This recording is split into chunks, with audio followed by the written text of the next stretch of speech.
பாஜக ஆளாத மாநிலங்களில் மத்திய அரசு வரிப்பகிர்வில் பாரபட்சம் காட்டப்படுவதாக எதிர்க்கட்சிகள் குற்றம் சாட்டி வரும் நிலையில் 2012ஆம் ஆண்டு குஜராத் மாநில முதல்வராக இருந்த தற்போதைய பிரதமர் மோடி குஜராத் மக்களுக்காக வரிப்பணம் கேட்டு ஆக்ரோஷமாக பேசிய வீடியோ தற்போது சமூக வலைதளங்களில் வைரலாகி வருகிறது.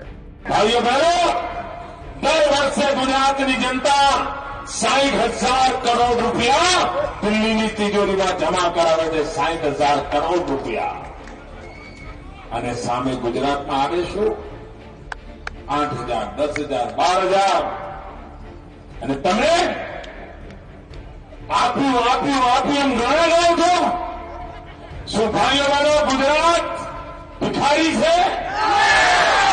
શું ગુજરાત દિલ્હી પાસે ભીખનો કટોરો લઈને ઊભું છે?